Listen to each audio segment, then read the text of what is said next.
Aí, tá gravando. Então, primeiro, né, boa noite a todos, sejam muito bem-vindos. A gente tá agora no quinto, agora eu me perdi, assim, nas contas, né, acho que é o quinto episódio dessa série, né, Inspire e Faz.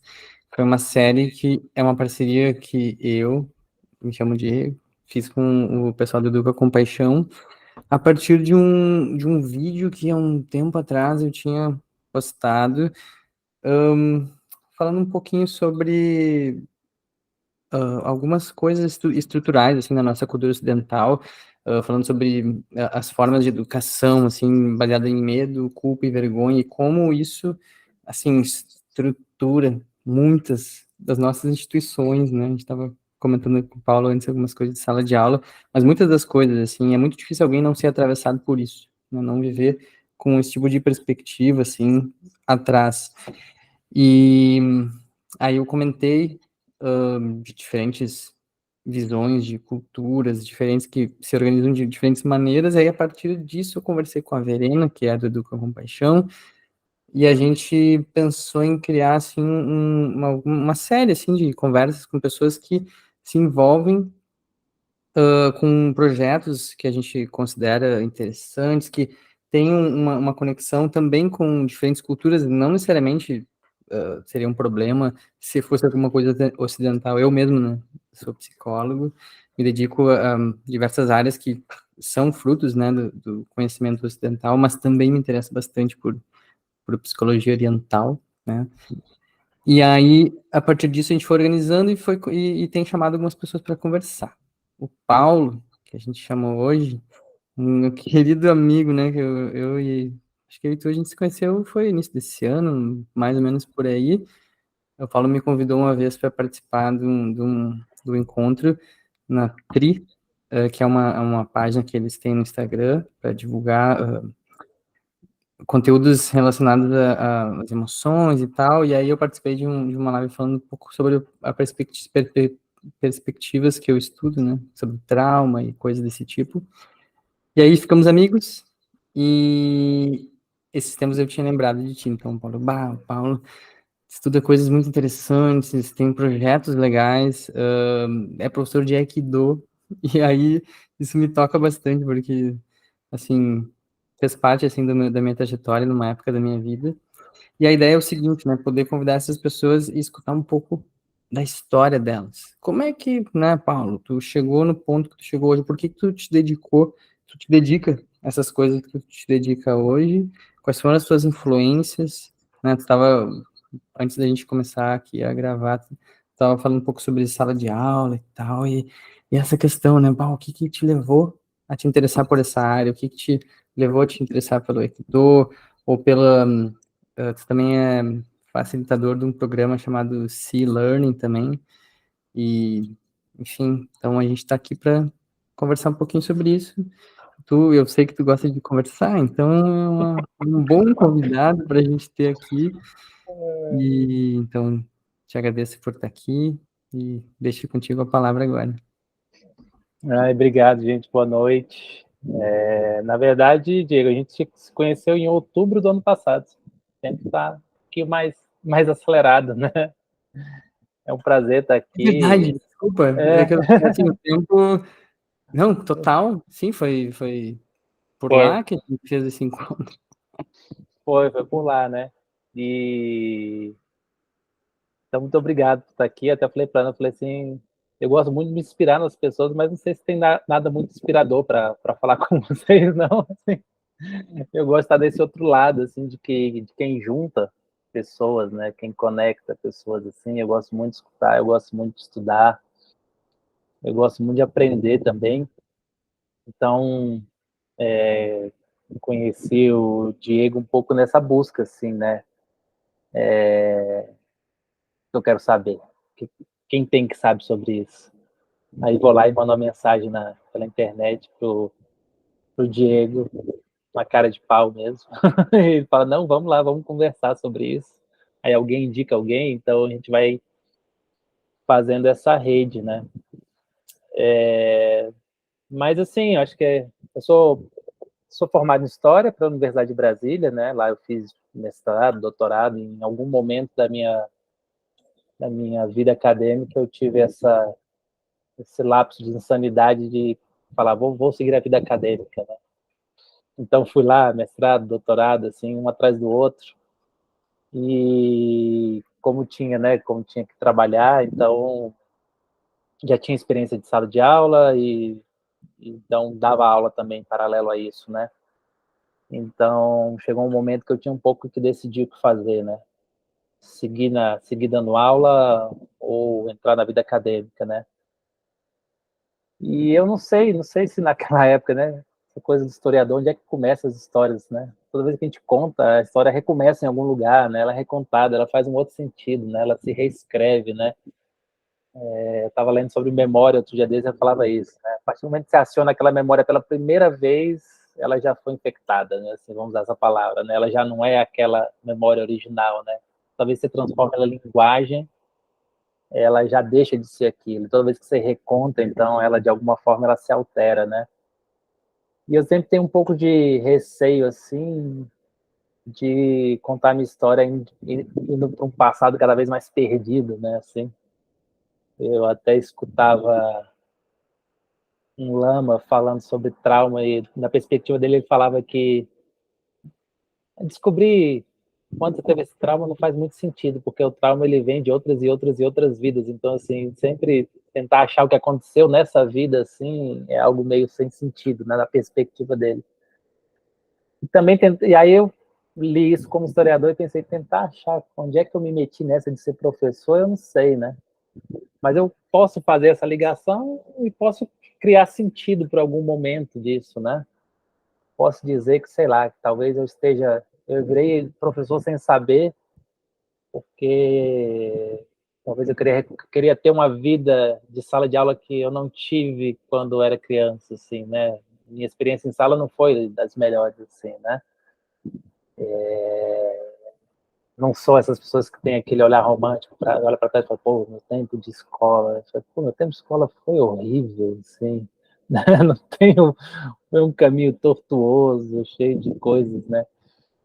E aí eu viro professor, né? Então eu posso dizer, tá vendo? Tem uma ligação aí, né? Não sei. Mas quando eu fiz vestibular para história, eu não pensava em ser professor, né? Mas admirava muito os meus professores de história, né? Assim, em casa tinha muito isso. Meu pai é da biblioteconomia, mas ele também foi professor de história da arte. Quando eu tinha 10 anos, ele foi fazer um doutorado na Espanha, então eu também tive muito contato com essa cultura ocidental, né, e clássica. Então ele, como um apaixonado por arte, a gente visitava museus e ele levava a gente, contava história. Então história foi sempre muito presente na minha vida. E também sou o clássico aluno influenciado por bons professores, né? Assim, então tive bons professores de história, aquilo sempre me encantou muito, assim.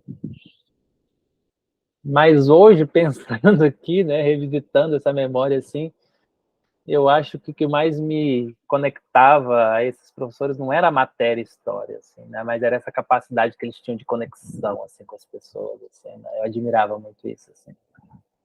Ele se comunicava, ele se conectava mesmo com a gente, assim, né? Então, na verdade, o conteúdo em si não era lá o que me chamava atenção. E eu acho que o que me preocupa enquanto professor também não é muito isso. Assim, eu sou o cara que mais subverte com o conteúdo, né, a ideia do conteúdo. E eu busco muito isso, tentar me conectar, né? E aí me conectar com algo que seja transformador, né? Então, quando eu fiz história, eu ainda era não, eu sou um cara muito envergonhado, assim, muito. Assim, de me tremer no primeiro dia de aula, assim, até hoje, assim, são mais de 20 anos de sala de aula, mas até hoje, o primeiro dia de aula ali é tremedeira, me dor de barriga, assim, mesmo, esse nível de envergonhado. Mas as pessoas não. As pessoas me conhecem até falam assim, não, você não é envergonhado. Eu falei, não, o professor Paulo não é. O Paulo já é uma outra pessoa que ele tem um problema um pouquinho mais complexo, assim. Mas eu também me vi, assim, né, essa coisa de poder. O professor Paulo se comunica com o aluno, assim. O Paulo tem dificuldade. Então, talvez isso também possa ter influenciado, né? Então, eu fui indo, na verdade, eu fui indo, né? Precisava trabalhar, falei com um amigo meu, ele falou assim, vai dar aula, cara. Falei, onde é que tem emprego? Fala com um colega, que esse colega, ele é professor famoso aqui em Brasília, ele arranja. E aí eu entrei, né? Entrei novo, aí muitos aprendizados nesse processo, né? Nesse momento que a gente acha que sabe tudo, né? Assim, eu sei tudo que precisa para ser um bom professor, né? Fazendo 4 anos de graduação, 5 matérias de licenciatura totalmente desconexas. Não, mas eu sei tudo. Aí você descobre que não, né? Que você se faz professor, né? Nesse fazer. E nesse fazer, minha preocupação sempre era um pouco essa, assim, né? Precisava de algo mais significativo, assim. Eu estava me cansando, assim, depois que passou o primeiro momento de professor de meio que professor cursinho, né? Assim, isso é muito forte aqui em Brasília, né? A escola tem que aprovar o aluno na federal, né? E aí as escolas vão meio que se curvando um pouco a isso, e esse processo foi sendo distorcido cada vez mais, né? O Enem, que nasceu com a ideia, foi distorcendo para outra, porque em Brasília o pessoal fazia uma mecânica para criar um ranking, né? Não é só Brasília, não, não é mesmo, né, Leite? O pessoal de Brasília fazia uma mecânica, uma logística primeiro para criar um ranking, né? Então o Enem não nasce com essa ideia de ranqueamento, né? Mas eles criaram um ranking, né? E eles conseguiram criar um sistema que eles distorciam para poder criar a ideia de que eles eram o primeiro lugar do negócio.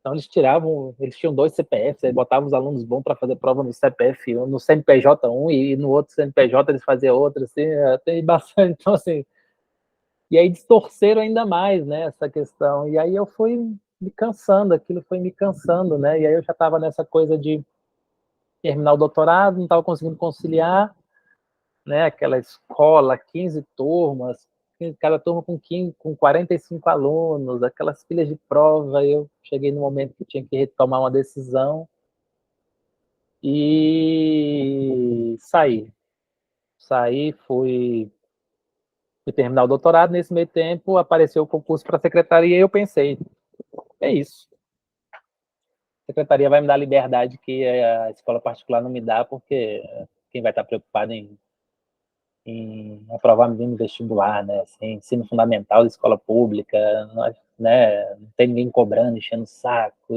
de conteúdo. Aí você descobre, né, que não é bem assim, né? E essas prisões são da nossa mente, né? Então, o professor da escola pública estava lá sem nenhum tipo de pressão externa em relação a isso, mas eles tinham uma autocobrança muito forte em vencer o conteúdo. Eu falei, meu Deus, vencer o conteúdo.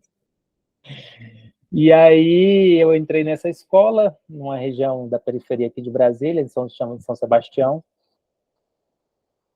Eu entrei no meio do ano, fiquei 6 meses em sala de aula, no outro ano me convidaram para ser coordenador, e vamos ser coordenador, e aí eu topei, assim, né, essa parada, assim, né.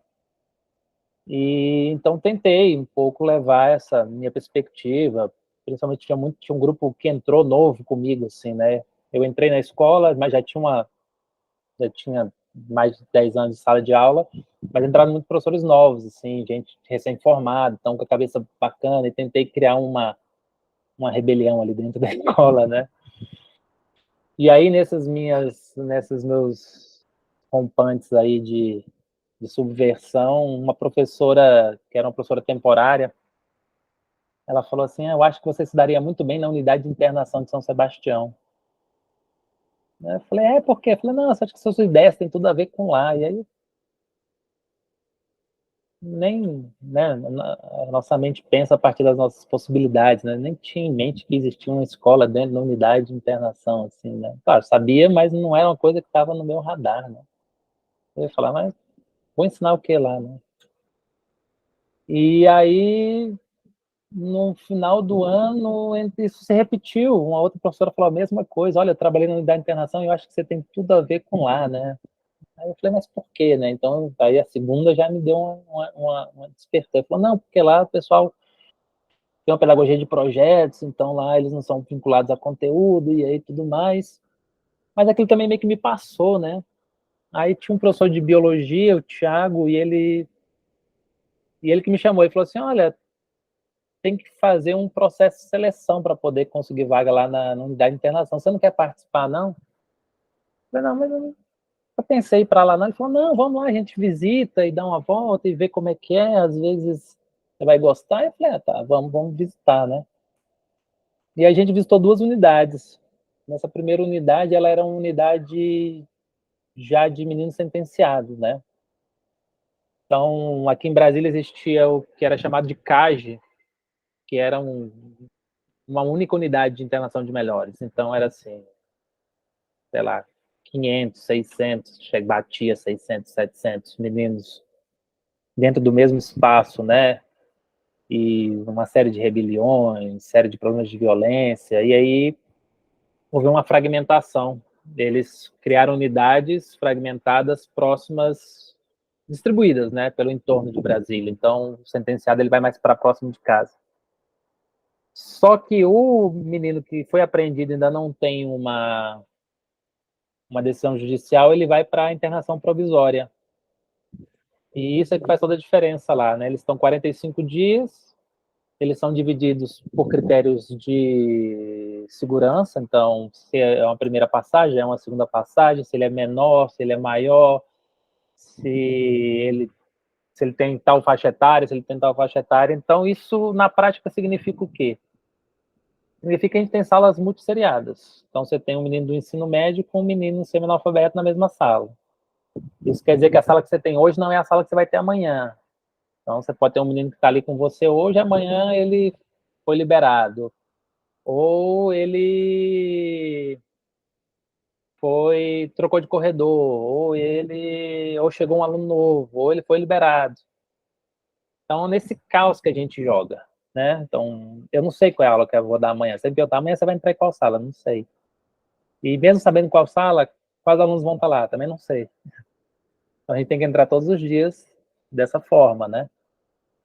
Então, aí que entra a pedagogia de projetos, né? Como é que a gente movimenta, então, como é que a gente cria projetos que o conteúdo, né, e essa linearidade do conteúdo não seja o que rege o ensino, né?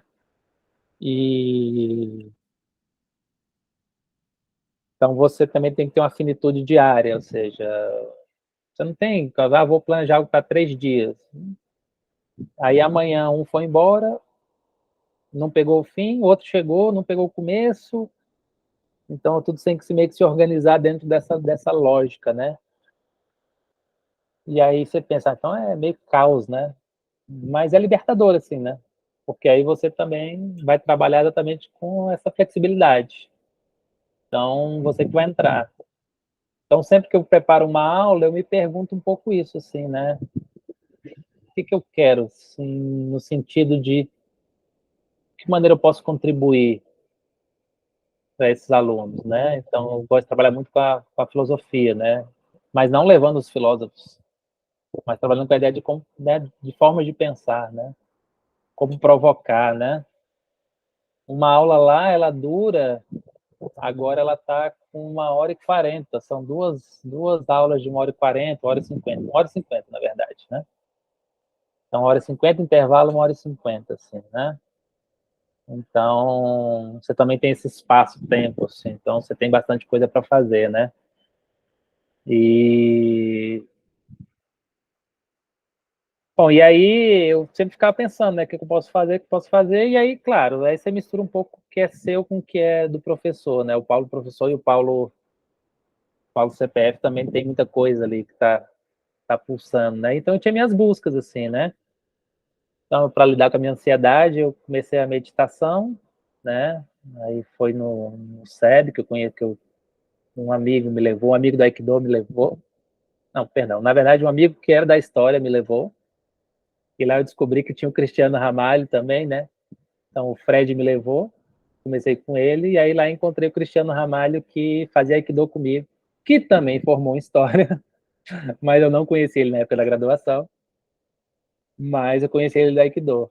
E aí, com o tempo, a gente começou a andar muito junto, né, assim, ele acabou sendo meu guia ali, né, me guiando, assim, nesse espaço da meditação, e aí fui fazendo curso de comunicação não violenta, aí fiz com o Cristiano Ramalho, eu fiz o treinamento do cultivo da compaixão, com o Frederic Leslie, que foi esse primeiro colega que me levou, eu fiz o CB, né, o Cultivate Emotional Balance, né, também, e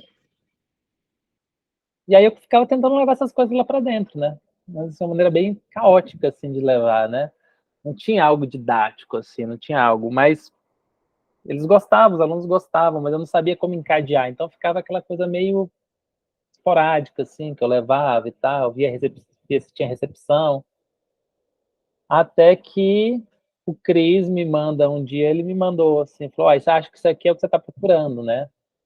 E era o currículo do Silane, né?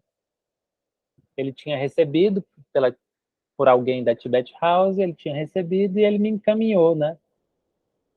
E aí, quando eu olhei aquilo, entrei no site, fiz o curso, baixei o currículo e falei, é isso, né? Traduzi com a ajuda do Google, botei debaixo do braço e fui, né? Fui para a sala de aula. Fui me aventurar, né? E aí a narrativa da primeira aula é a narrativa do vídeo que vocês postaram lá no Educa Compaixão, né? Que foi essa minha narrativa de como aquilo foi transformador, né? E aquilo foi porrada, assim, né? Eu falei, uau, era isso, né? Era por aqui que eu queria transitar, né? E aí comecei a juntar gente boa, né? A gente quando vamos estudar isso daqui, vamos montar um grupo de estudo. Aí eu, como sou muito inquieto, comecei a fuçar e achei, tem uma pessoa em Brasília que esteve lá na lançamento do C-Learning, né? Aí entrei em contato com o Cris, falei, Cris, você conhece o Bruno? Não, na verdade, a informação é que ele era de São Paulo. Aí eu falei, o Bruno é um lama, conheço. Eu falei, o cara do C-Learning lá de São Paulo. Ele falou, não, ele mora em Brasília. Ele é de São Paulo, mas ele mora em Brasília. Aí eu vou ligar para ele. Aí mando mensagem assim, oi Bruno, tudo bom? Né? Me apresentei, falei quem tá a proposta. Aí, pouco tempo depois, ele me manda assim, uau, a gente tô atrás de professores interessados, porque vai ter uma formação em São Paulo e a gente está querendo, e você não quer ir para São Paulo, fazer essa formação lá. Aí eu falei, claro que quero, né? Aí, vou encurtar a história que eu vou falando, não paro mais nunca. E aí fui para São Paulo, o C-Learning, esse curso é Social, Emotional and Ethical Learning, ele é um programa desenvolvido pela Emory, que é a Universidade dos Estados Unidos, tem um centro contemplativo lá, e esse programa ele foi uma demanda da Sua Santidade Dalai Lama, né, que ele que demandou a construção desse projeto, né. E então, o pessoal da Emory, junto com o Daniel Goleman, né, da inteligência artificial, da inteligência emocional, que é um dos pais da educação socioemocional, ele também esteve junto, e aí o C-Learning traz também uma perspectiva do trauma, aí eles trabalharam junto com o pessoal da Trauma Research Institute, também trouxeram essa perspectiva, e trouxeram também essa dimensão ética, né, da ética, que não tinha, né. O Daniel Goleman chama o C-Learning de ACE 2.0, né? O ACE seria a educação socioemocional, né? SEE, é isso mesmo, que é de Social, Emotion and Ethical, né? I-Learning, né, de aprendizado. E aí eu fui a São Paulo, fiz essa formação lá, de lá eles convidaram quem tivesse interesse pudesse lá para formar o primeiro grupo de facilitadores, né, que depois receberia essa formação.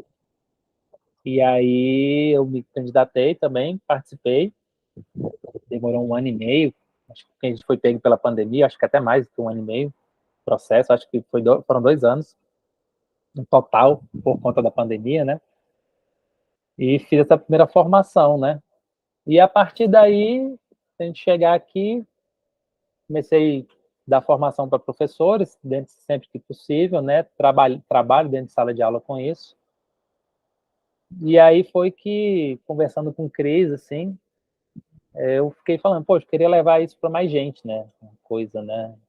Aí falou, vamos montar um projeto aí, você quer lá e tal, parará. Aí ele meio que se enrolou em outras possibilidades, falou, ó, eu, eu não vou junto, mas eu tô te apoiando, né? Vai aí. E aí eu comecei, né, a fazer esse projeto dentro da internet, né, dentro do Instagram, que é a TRI, treinamento emocional, para tentar levar também a educação socioemocional para fora da sala de aula, né, assim. Mas está sendo um aprendizado para mim, assim. E aí que eu descobri e eu me permiti simplesmente fazer, né? E aí eu fui percebendo que, na verdade, a Tri, o que, que ela é hoje para mim? Ela é esse lugar de encontro, né? Assim, né? Eu tenho encontrado muita gente, e tenho juntado muita gente também que não se conhece, assim, também. E é por isso que eu tô aqui hoje, eu acho. Não sei. Se perguntar amanhã, eu conto toda a história para explicar a mesma pergunta, assim. De parar um pouquinho, assim, já. Senão Não, eu é vou a aula muito inteira. legal poder te ouvir.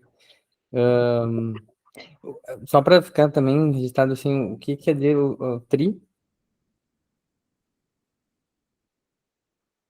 Ah, Tri, quando eu pensei assim, né, essa coisa, vou fazer um projeto, né, vou chamar isso como, né, e se tem uma coisa que eu sempre me tocou muito, foi essa imagem da árvore, né, se curvando ao vento, assim, né, e essa capacidade de resiliência de retornar, né, ela é um símbolo, né, da resiliência, mas eu lembro muito bem, assim, que dentro do Aikido a gente sempre tinha uma questão que é assim, qual intensidade eu seguro uma pessoa, eu ataco uma pessoa, eu resisto para poder treinar, né?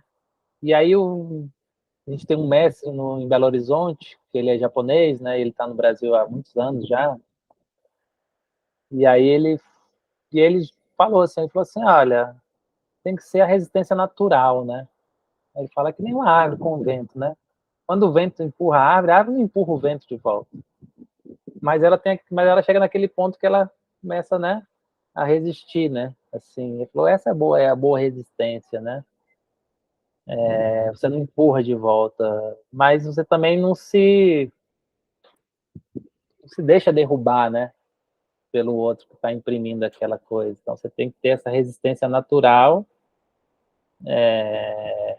para poder acolher também, né? Você tem que acolher o ataque, né? E então isso sempre me chamou muita atenção. E aí, como eu venho do Aikido, eu também acredito muito nessa ideia de treinamento, né? E eu venho das artes marciais, o Aikido é o que eu mais pratiquei na minha vida, né? Já tem uns 23 anos, eu acho, no Aikido.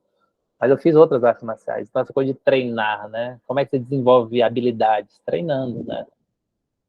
Por mais que assistir vídeo no YouTube seja super interessante, viu o que aquele cara fez lá? Assim, ele faz assim, né? Mas não funciona, né? Não dá para você ver um vídeo e mesmo que você entenda uma explicação, não dá para aprender a esquivar no meio do soco, né? E assim, muitas vezes também a gente pensa isso na questão emocional, né? É... Não tem. Às vezes a gente, né, escuta muita coisa, lê muita coisa, né? Dicas de instrutores fantásticos, geniais, mas no meio do turbilhão da emoção, você não consegue colocar aquilo em prática. Não dá. Né? Você pega, você falar para alguém que está muito ansioso, assim, respira, a pessoa vai querer te arrancar os olhos. Como assim respira? Então esse respira só funciona se na verdade você treina isso numa situação, né, fora daquela situação, né? Para quem sabe, quando você estiver naquela situação, seja a sua reação natural e aí de fato ela possa funcionar, né? Então eu acredito muito nessa coisa de treinamento, né? Então essa coisa de treinamento emocional, né? Aí eu juntei árvore com, né, tri, eu pensei, já tem o T, tem o R, tem o E, aí dá para juntar, assim, né? E na época tinha uma colega minha que era da área da publicidade, me ajudando, assim, ela falou, fantástico. Tri, aí já tem um treinamento emocional, né? Já tá junto, assim, né? Aí foi que nasceu, assim, essa coisa da Tri, né? Mas a pegada é essa, assim, a ideia era conseguir expandir um pouco isso, né? Mas eu estou me permitindo que isso seja aos poucos, assim, né? Que a ideia, eu tenho um curso montado, né? Tenho um protocolo montado também, e a ideia é fazer o teste desse protocolo, fazer uma turma de teste, né? Desse protocolo, para depois, de fato, ofertar esse curso, assim, né? Dentro dessa experiência que eu já tenho, né?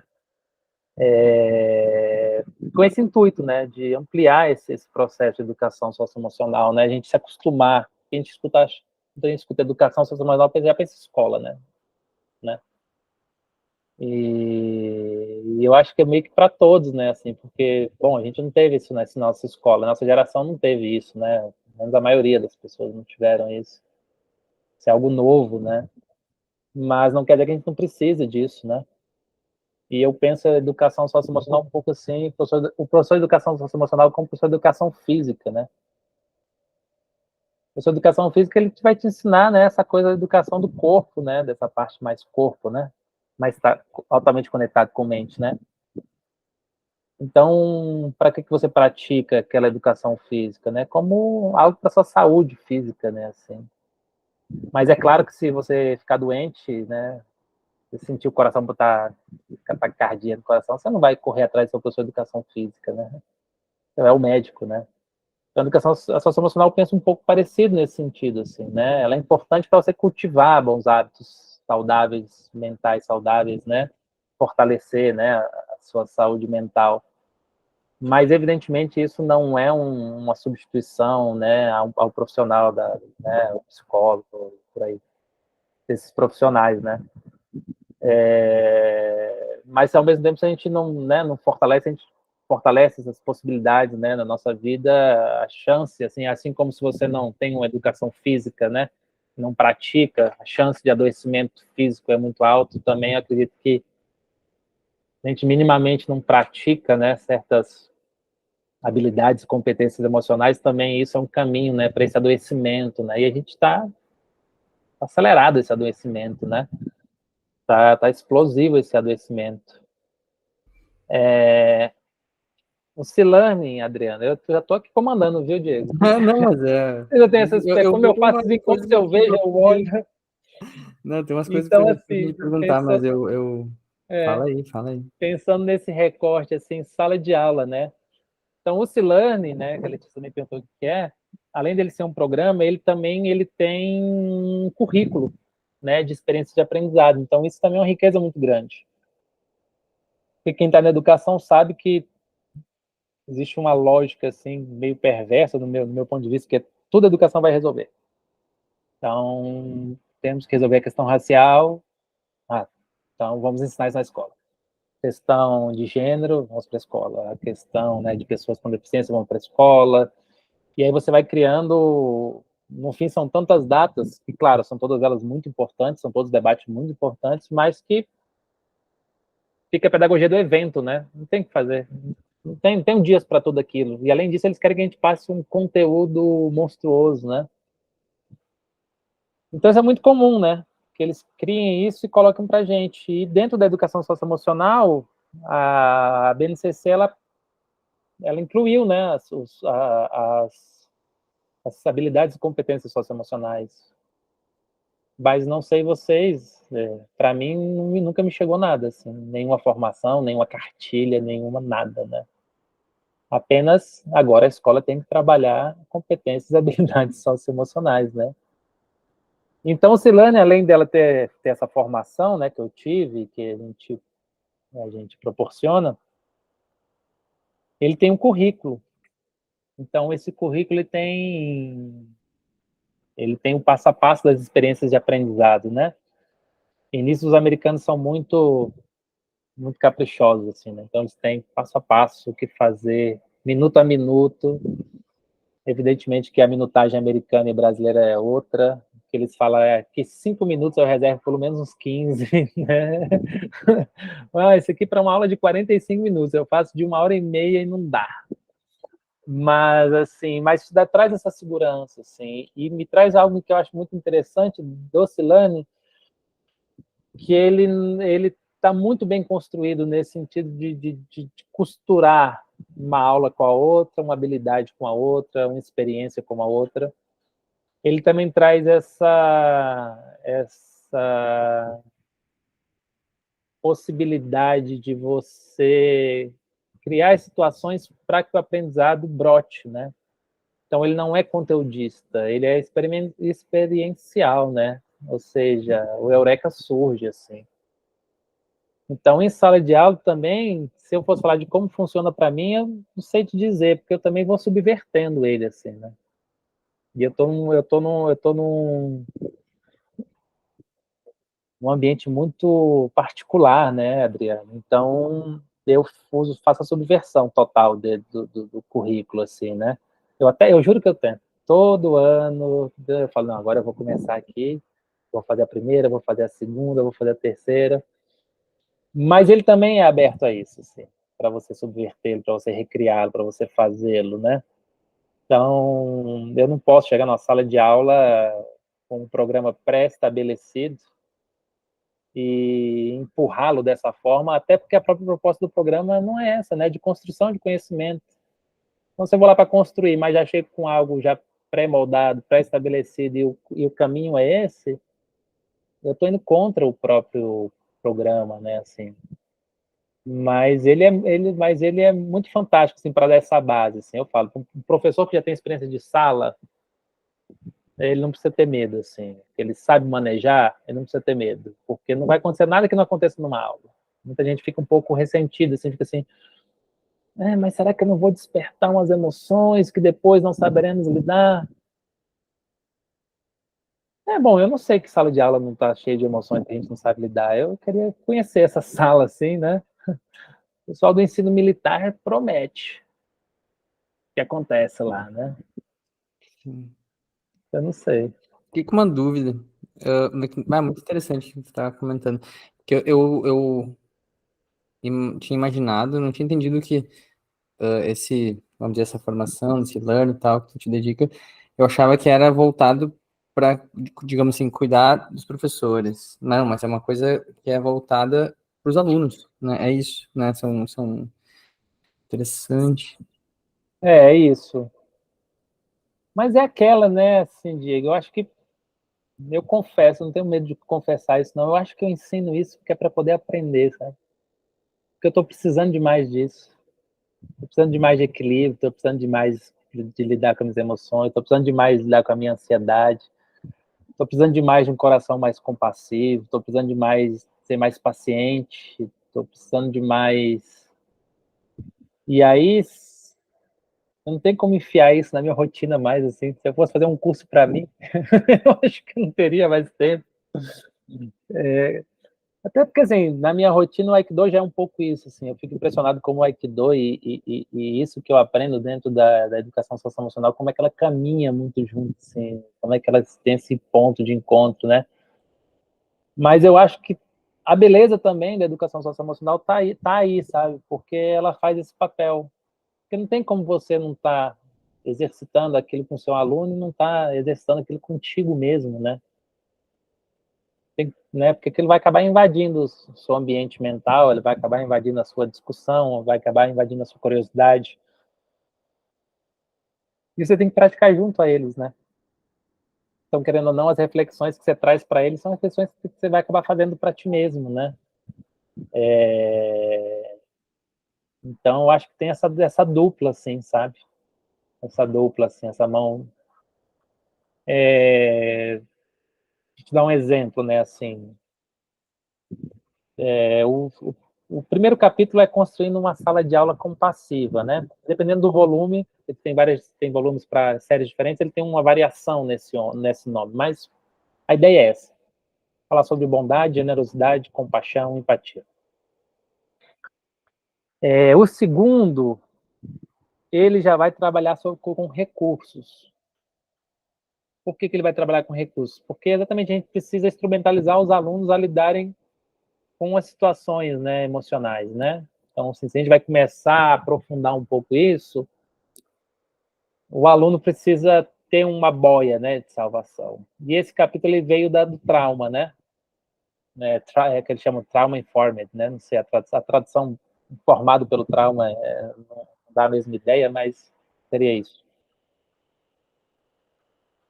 E aí, então, isso me obrigou a estudar um pouco sobre trauma, né? Isso me obrigou a ir na internet procurar alguém que soubesse sobre isso e achar o Diego para ele ir lá falar com a gente, né? Conversar com a gente, mas... Aquilo era eu querendo saber sobre trauma, Diego. Usando o seu serviço grátis. Boa, boa. Confesso aqui agora, né? O seu e do Paulo também, né? Que ajudou. E aí, quando eu li sobre aquilo, eu fiquei pensando um pouco nisso, né? Assim, eu tinha aquela ideia, né? Até o Gabor Maté, né? Que o livro que eu tô lendo, ele fala, né? Aquela ideia, o trauma como sendo... Sempre para mim o trauma era alguém sofrendo um acidente tocando a buzina. Toda vez que eu tocava a buzina, você se tremia todo. Então eu nunca tinha pensado sobre uma sala de aula traumatizada, né? Eu nunca tinha pensado quantos traumas cada um dos nossos alunos e alunas carregam. Eu nunca tinha pensado como cada um deles reagem àquilo, né? Até de maneira involuntária, né? Voluntária ou involuntária. Principalmente involuntária, né? Sem nem saber por que estão reagindo agressivamente a algo, né? Mas provavelmente algum sino foi tocado ali, né? Vamos usar essa ideia aqui. E isso me trouxe uma empatia muito grande e um alívio muito grande, porque eu comecei a olhar para si e falar assim, não é sobre mim, sabe? Quando um aluno às vezes está lá, né, às vezes te confrontando, né? Ou seja, tá, assim, não tem como, parece que não tem como você dizer, não, é comigo aquilo. Ele estava me xingando, né? Ele estava me afrontando, a mim, nominalmente. E aí hoje eu consigo olhar e falar assim, não é a mim que ele está, né? Então, assim, esse olhar empático. Isso traz uma paz no coração, assim, sabe? Claro, isso não quer dizer que me traz santidade, que eu não me irrite, que eu não me sinta desrespeitado, mas vou pensar como eu reagi há 5 anos atrás e volta, e como hoje eu consigo ver isso de uma outra maneira, isso afeta a minha saúde mental em sala de aula, né? Porque isso diretamente afeta a minha saúde mental. Porque eu olho para ele e falo, não é comigo. Então, se não é comigo, não tem muito por que se irritar, ou pelo menos não passar tanto tempo irritado, ou pelo menos não reagir dessa forma. Falar, não é comigo, sabe? De alguma forma, eles trazem consigo, está muito para além de mim, assim, sabe? E talvez eu também não é comigo, mas também ao mesmo tempo talvez eu me responsabilize um pouco mais sobre esse meu espaço de sala, né? Porque é muito fácil, assim, nessa coisa tradicional da educação, eu mando, você obedece, eu falo, você faz, e parece que eu me isento de responsabilidade sobre as coisas, né? É o aluno que não aprende. O aluno tem dificuldade de aprendizado, né? Como é que é o nome dele? O português que fala Zé Pacheco? Pacheco, né? O Ah, professor nunca tem problema dele. como é que ele fala? De ensinar, né? Problema de ensinagem. Mas o aluno que tem problema de aprendizagem, né? E eu fiquei pensando nisso, né? Assim, muito sobre isso. Assim, será que a minha sala é um espaço seguro para o meu aluno se manifestar, para a minha aluna se manifestar? Será que eu crio um ambiente, de fato, que proporciona aprendizado? Será que... Né? E eu fiquei pensando muito isso sobre... A gente aprende muito dos nossos processos, e o processo ele é cheio de erros, né? Ele é cheio de erros. E a gente não valoriza o erro, né? A gente pune o erro. E a partir do momento que a gente pune o erro, você cria um medo de errar, né? E você inibe o processo de aprendizado, né? Eu falo assim, né? Gente, como assim nós professores e professoras não estamos pensando nisso o tempo inteiro, né? Será que a minha sala de aula, de fato, ela é um espaço onde o aluno se sente livre para tentar, né? Para fazer? Porque sem isso não vai. E aí eu fiquei, na minha viagem pessoal, eu falei, cara, muito foi isso a minha vida, assim, na escola. Assim. Eu tinha muito medo de errar. Eu criei um adulto, assim, com autocobrança muito grande. Porque eu não quero errar. Eu não quero passar pelo processo vexatório de errar. E aí, se erro, tenho dificuldade de lidar com assumir esse erro, porque assumir esse erro é entrar nesse processo, né, de reconhecimento de que errei, que isso é vexatório e que... E aí eu fiquei pensando isso na minha sala de aula, e aí um dia eu falei para os alunos assim, trouxe uma atividade para vocês. Ele falou, professor, é daquele negócio lá que você ensina? Eu falei, mas é uma atividade de matemática. E eles gostam de fazer continha, impressionante.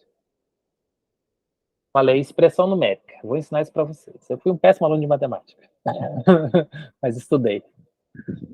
Aí falei para eles assim, olha, a atividade aqui é o seguinte, nós vamos trabalhar a sua concentração, atenção, concentração, foco, né? São habilidades do programa. A segunda habilidade que a gente vai trabalhar é resiliência. Então, eu quero ver se vocês não desistem no meio do caminho, né? Então, vocês vão fazer, se não souber, vão vir a mim, eu vou ajudar, você vai voltar, tarará, e tal. Vocês vão trabalhar a resiliência. Então, o menos importante aqui é a matemática. E no final, eu vou dar uma nota para vocês. Lembrando que o critério é você estar no seu lugar, você se concentrar, e você persistir. Então, não me interessam os erros e os acertos que vocês vão ter. Isso não vai determinar, influenciar a nota. Então, sintam-se à vontade para errar quantas vezes quiserem. Tá bom, professor, tá bom. Tá bom. Aí fomos. Ensinei lá para eles direitinho e tal. E entreguei o lápis, entreguei... Daí eles começaram. Aí vinha um, vinha outro. Tá. Aí, quando foi acabando a aula, eu falei, bora, vamos lá recolher e tal. Aí, a primeira coisa que eu perguntei para eles foi assim, quanto tempo vocês não passam 1h20 sentado fazendo uma atividade? Aí a maioria fala assim, eu nunca fiz isso na minha vida inteira, né? Assim, nunca. Aí eu falei, pô, como é que você se sente? Eu falei, pô, professor, achei o máximo e tal aqui e tal. E aí eu falei, vamos lá então agora, né? Aí eu corrigi com eles, falei, agora vamos para as notas, né? Aí falei, lá, Joãozinho, qual a sua nota? 8,5, professor. Aí, 8,5? É 8,5. Falei, mas por que 8,5? Me explique. Aí ele falou assim, professor, porque eu errei uns negócios aqui, né? Eu falei, mas eu não falei para vocês que o acerto e o erro não influenciava na nota? Ele falou, é verdade, né, professor? Eu falei, então qual é a sua nota? Então é 9. Aí eu falei, mas você perdeu um ponto aonde? Aí ele falou, como assim, professor? Eu falei, mas você ficou sentado? Ficou. Você ficou fazendo? Fiquei. Você, quando precisou de ajuda, você veio perguntar? Foi, professor. Você desistiu? Não. Você fez o máximo possível? Fiz. Então, com essa nota. Então, professor, 9,5, né? Aí eu falei, aí não dá. Aí você vê, né, assim, é uma história cômica, mas é trágica ao mesmo tempo, né? Fala muito do nosso sistema educacional. E eu sempre faço essa aula com eles, assim, volta e meia eu coloco essa aula para eles. E o nível de aprendizado que eles têm comigo, assim, nessa matéria, assim, especificamente, é altíssimo. Porque eu tiro de jogo a punição. Eu coloco a possibilidade de errar. E eu mostro para eles que o importante não é o resultado, é o processo. Então eu tiro essa jaula, né, da jogada. Mas se vocês verem, né, mas está muito na mente, né, deles ainda. Porque são anos, né? Eu tenho alunos que têm 16, meus alunos têm 15, 16, 17, 18 anos. Então eles têm uma vida escolar mínima aí, já foi trazendo isso, né?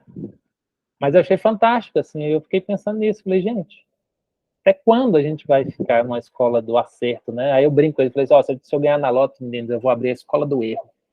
Aí eles riem, é isso mesmo? Vou fazer a escola do erro. Vai ser a escola que melhor ensina na face da terra. Que interessante, Paulo. Nossa. Eu tô curioso por uma coisa Manda. que é, assim, como é a tua relação com esses alunos, assim, porque eu fico imaginando, sabe, como talvez, assim, como é raro, em geral, encontrar pessoas assim, professores assim, com esse tipo de abertura, e isso é muito tocante, sabe, alguém que te escuta, sabe? Que vai estar ali, que nem tu trouxe esse exemplo, assim, sabe? Tu tá ali olhando pra criança, perguntando, vendo. Porque o normal é isso, como tu tinha comentado ali, vencer conteúdo, né? Tipo, o que que é o aluno para um professor, e nem tô querendo culpar professores, porque assim, parece que é um colocando carga no outro, né? É o professor que coloca no aluno, mas é ali uma coordenação que coloca no professor e é uma secretaria que coloca, né? Sabe, é uma, enfim. Então, fiquei pensando assim, como, sabe, às vezes uma experiência assim que pode nem ser tão longa assim, mas pode ser muito marcante para cada um ali, sabe, que tá. É, a gente tem um grupo muito bom, assim, lá dentro da escola, assim. Esse grupo deu uma reduzida, porque durante a pandemia e depois, o número de alunos foi reduzindo, assim, internação, né? Obrigado, Adriano. Valeu. Valeu, E, Adriano. e mas assim, mas quem fica lá, eu acho que tem muito esse olhar, sabe? Assim, tem muito esse olhar, assim, de olhar compassivo, assim, a sua maneira, dentro da sua percepção. É um pessoal que se entrega muito, assim, né, naquilo que eles fazem, né? Mas eu sempre tive essa proximidade, eu sempre fui muito próximo dos meus alunos, assim, né? Eu até sou menos próximo hoje, mais para a questão do espaço, né, que eu tô, né? Então tem algumas questões lá que a gente, para evitar, certo? Assim, mas eu sou, assim, eu sou a pessoa que põe um apelido no aluno, assim, né? Eu sou esse tipo de professor, né? Agora não, que lá dentro eu evito, porque, sabe, dentro de uma brincadeira, dentro de sala de aula, normal, tudo bem, né? Mas lá dentro, às vezes você faz um apelido e aí o outro menino quer importunar demais, isso pode gerar uma briga, isso pode gerar né? Tem outra dimensão, né? Mas eu sempre sou muito próximo, assim, a eles, né? E aí eu acho que é um pouco isso, sabe, Diego? Escuta um pouco, assim, né?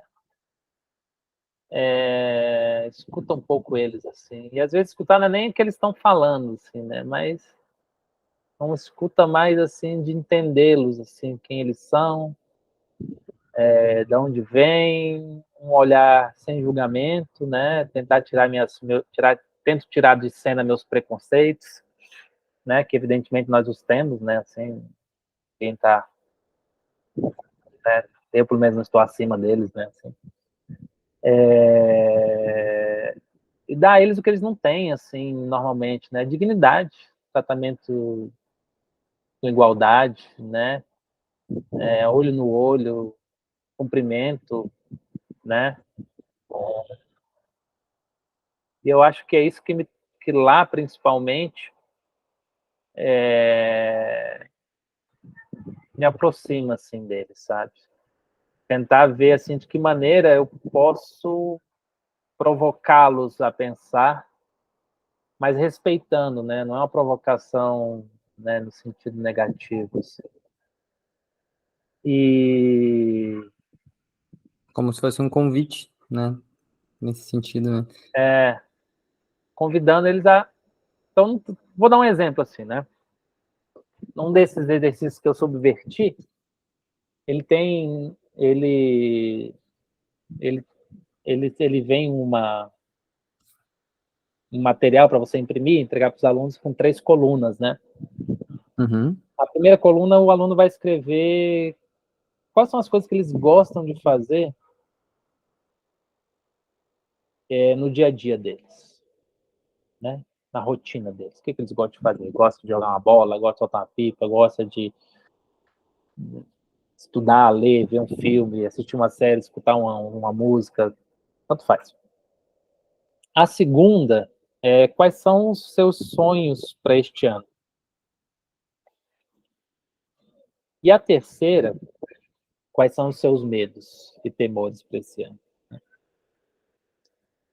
E aí eu incentivo eles a escreverem tudo que eles quiserem. E aí alguns vêm, sempre aparece, né? Professor, mas eu posso colocar uma 1. Falei, você gosta de fazer? Gosta, então coloca no papel. Isso aqui vai para o juiz não, né, professor? Não, vai para o juiz. Isso aqui é nosso, depois, se quiser, você pode até rasgar. Aí eu falo, coloque tudo que você gosta de fazer. Eu falei, se você gosta daquilo que te trouxe para cá e quiser colocar, coloca, né? Então eles ficam lá, eles já se sentem, né?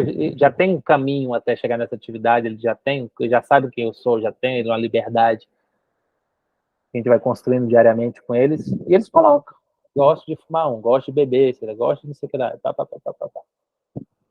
Então eu poderia chegar e falar assim, olha, uma maconha vai estragar a sua vida. Isso não está certo. Isso é ruim. Isso poderia trazer o que eu acho, o que a sociedade acha, o que... Isso não interessa. Isso também não vai dar resultado algum, né? Afinal de contas, quantas pessoas já repetiram isso para ele? Mas aí na minha subversão eu falo para eles, então faz o seguinte, lê tudo, lê quais são os seus desejos, né, e sonhos para esse ano. E aí agora releia o que você escreveu, que são os seus medos e quais são os seus temores para esse ano. Ok? Então agora você vai pegar uma canetinha vermelha, vai circular tudo aquilo que você gosta de fazer e te aproxima dos seus sonhos.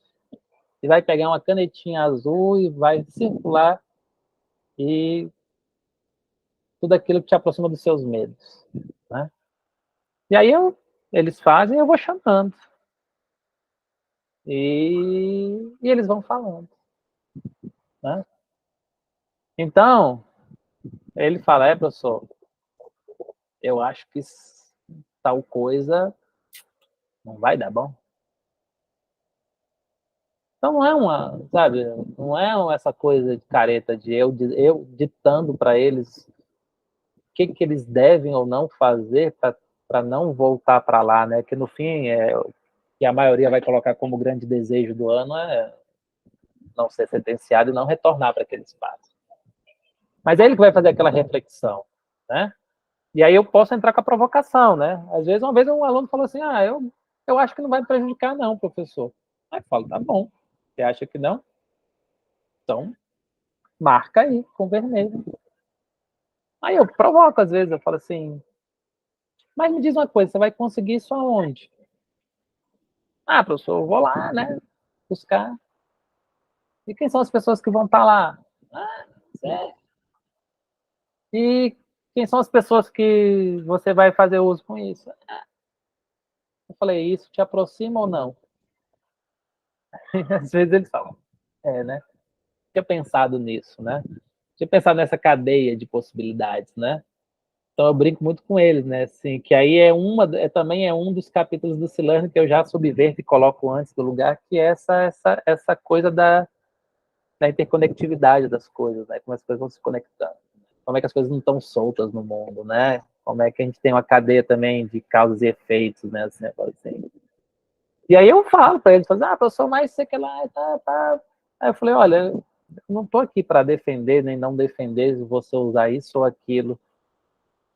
Quem tem que decidir isso é você, mas de uma maneira consciente, né? Assim, do que você está fazendo, de qual é o peso daquilo. Aí eu falo, como professor de história, como professor de sociologia que eu sou deles, eu falo, olha, existe uma discussão sobre drogas, e a gente sabe que, socialmente falando, um jovem negro usando drogas e um jovem branco aqui, não é a mesma coisa. Então, assim, não é o mesmo impacto. Não é questão se é bom ou ruim, faz bem ou faz mal. Isso é a coisa mais rasa da discussão. A questão é, na sua vida, é a sua decisão, né? Aonde fazer uso disso ou não fazer uso disso pode te levar, né?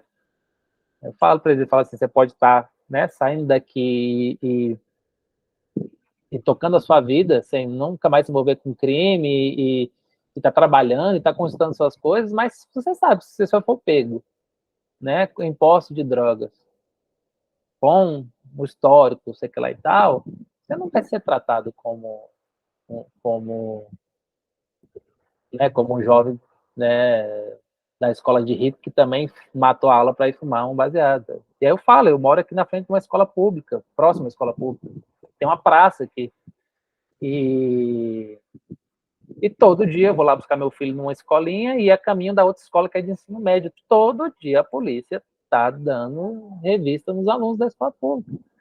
E aí eu falei para ele assim, olha, eu trabalhei 10 anos em escola particular. É claro que a gente já pegou menino com arma em escola particular. É claro que a gente já teve problema de briga em escola particular. É claro que a gente teve problema de menino usando drogas em escola particular. Só que eu passei 10 anos vendo tudo isso se resolvendo de maneira pedagógica.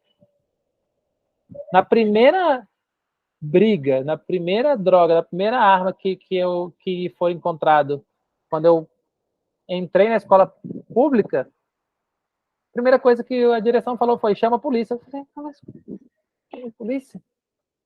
Como assim? Ele falou: professor, droga é ilegal. Eu falei: eu sei, não sou alienado.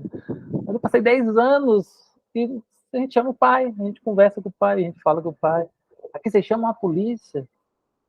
E aí eu falo isso para os alunos, assim, né? Que eu já aproveito e já engato uma aula de sociologia junto, né? Nessa minha loucura total da minha aula. Então é isso, Diego, assim, né?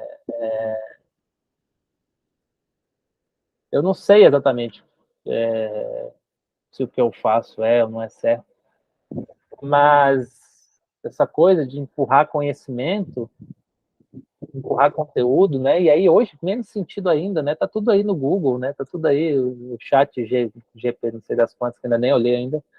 Ele faz a redação para você. Então, o que eu acho que eu tenho que fazer com o meu aluno é ensiná-lo a pensar, né? Provocá-lo, ensiná-lo também não, provocá-lo a pensar, né? Porque também acho que não sei se ensina alguém a pensar, né? Mas você pode provocar a pessoa a pensar, né? Quebrar a inércia, né? Eu acho que é aquilo, eu acredito muito nessas coisas. Meu papel é criar condição para que eles aprendam, porque eu não posso ensinar nada para ninguém. Eu levo isso muito a sério, assim, para fazer. Que bacana, Paulo, te ouvir. Muito rico. Isso de provocar o pensamento foi muito legal poder te ouvir um pouco mais sobre o C-Learning, a forma como tu coloca, né, também ali. Enfim, a gente tá um pouquinho no nosso tempo. Não sei, Letícia, se tu fica a fim de perguntar alguma coisa. Eu queria, Já antes de mais nada, fala. agradecer, Paulo. Desculpa, Diego. Não, falei. Não, nossa, incrível, assim, também queria super agradecer a quantidade de coisa que você falou que, claro, eu dou aula numa outra realidade, sim, outra que não é tão outra assim, né? Mas quantas coisas aplicáveis para a realidade dos nossos alunos, né? Muitos aqui não são infratores, mas passaram por violência tanto quanto esses infratores, né? E a abordagem que você falou do culturista, nossa, estava falando com o Diego sobre isso, que gera um embate muito grande dentro da universidade, né? Essa coisa de que a gente que não tenta ser conteudista discute muito com quem, cobrando notas e médios e tudo mais. Mas, enfim, fazendo alguns links, Paulo, você já ouviu falar sobre, acho que chama pedagogia griot, não sei se você já ouviu falar sobre isso. Não, é porque, assim, não tem esse nome bonito em inglês, todo diversificado. Mas é porque, assim, eu vejo uma aproximação tão grande, sabe? Eu não fiz o curso, morro de vontade de fazer esse curso de pedagogia griot, sabe? Mas é um curso que ele começa muito trazendo a história do aluno, sabe? Que o aluno coloca isso para frente. O meu companheiro que tem mais experiência nisso e aí acaba chegando muito naquilo que você falou, de não saber lidar às vezes, porque sempre sai choradeira quando ele começa as aulas dele, trazendo essas coisas à tona, que cada um fala um pouquinho a sua história e tudo. Assim, o grande foco é que depois dessa conversa toda, o aluno esteja presente na sua aula, esteja ali, sabe, consciente daquele processo, de tudo que ele passou para estar ali onde ele está agora e o que aquilo significa. E aí, enfim, tem cantigas, tem várias coisas, mas o que eu queria, na verdade, te perguntar e me oferecer.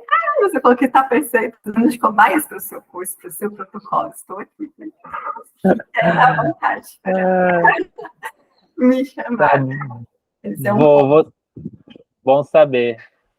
Eu acho que a gente, assim... Eu fiquei muito feliz de saber. Vou encerrar. Fica à vontade. Eu acho que assim, tem muita coisa boa acontecendo, né? Assim, E aí você falou, né? Não conheço essa pedagogia, mas eu acho que esse corte, assim, né, desse olhar compassivo sobre o outro se faz presente em muita coisa, né? É a base, assim, né? O resto é mais, assim...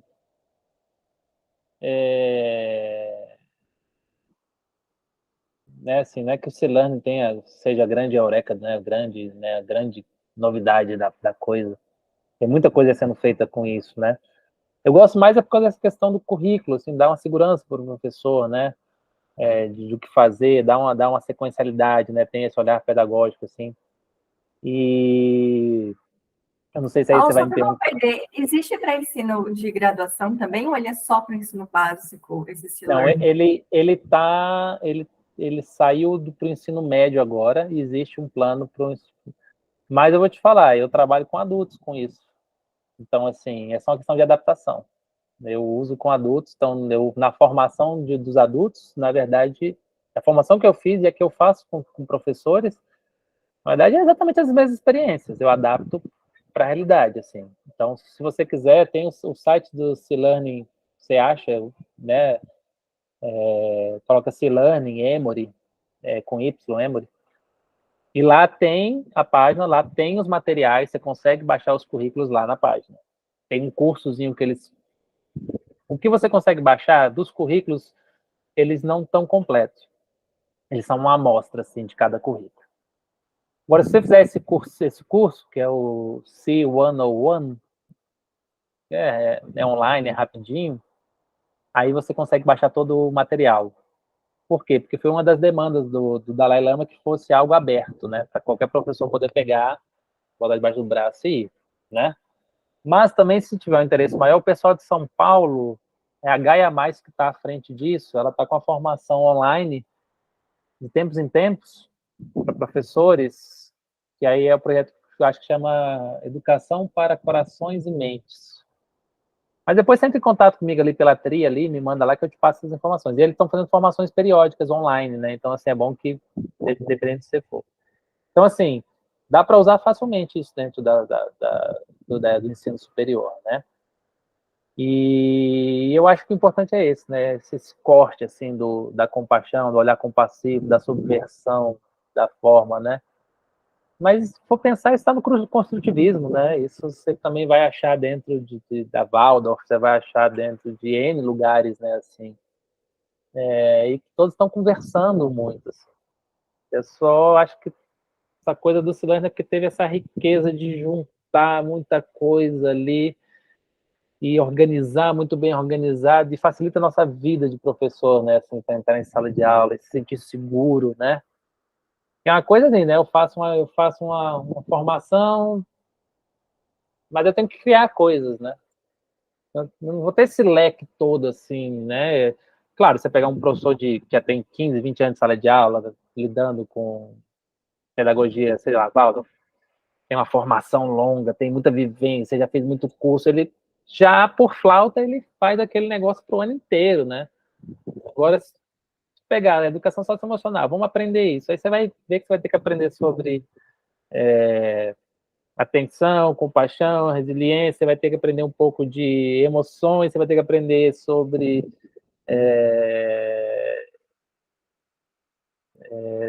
neuroemoções, aí é um mundo, assim. E a Tri também é um pouco isso, assim, para fechar aqui, né? É essa possibilidade de juntar essas pessoas que sabem muito, né? Para trazer um pouquinho para as pessoas terem esse espaço de onde eu recorro se eu quiser saber um pouquinho mais, né? Então, assim, aí tem que saber sobre trauma. Eu não sei sobre trauma, não sei uma formação sobre trauma. Mas se for fazer uma formação de cada que precisa, não é impossível você ter um professor daquele.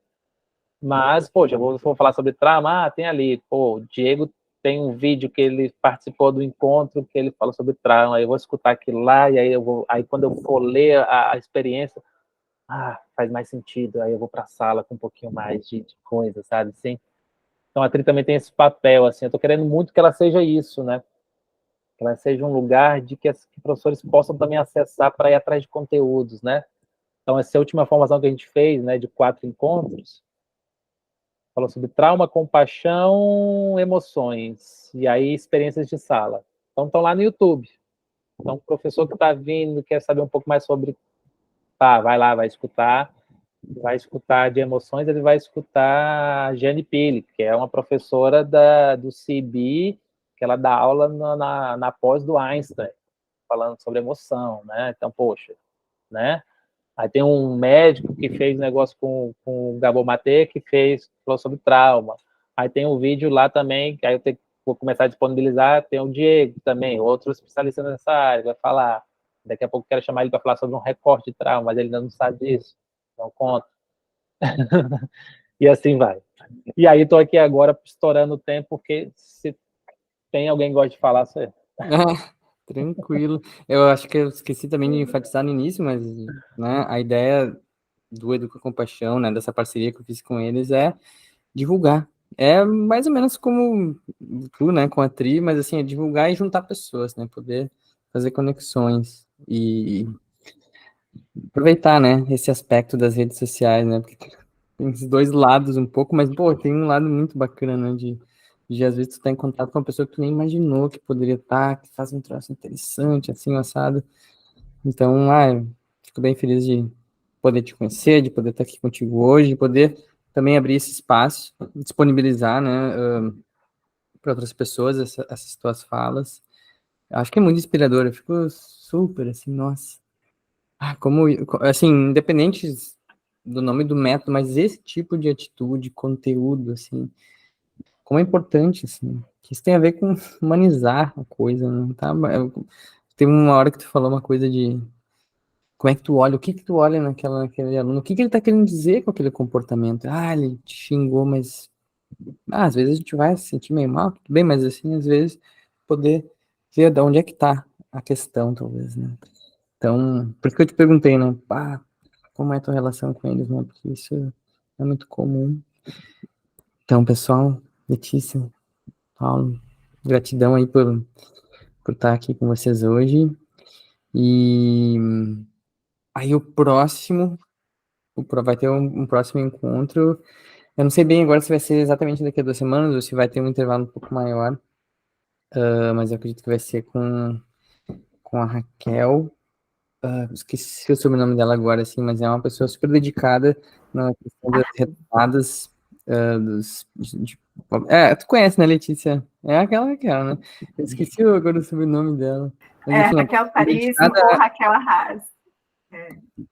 dedicada assim, à retomada, né, vamos dizer assim, dos povos indígenas, de tradições indígenas, assim, acho que isso também é uma coisa muito fundamental. A Letícia comentou de pedagogia griot, eu já ouvi falar, se eu não me engano, tem a ver com saberes tradicionais também, né, assim como os C-Learning, né, falando em C-Learning, mas C-Learning, tá, a galera sistematizou ali nos Estados Unidos, tá, mas, isso vem de sabedorias ancestrais, né, e que acho que podem ajudar muito a gente aqui no Ocidente a romper certas lógicas, assim.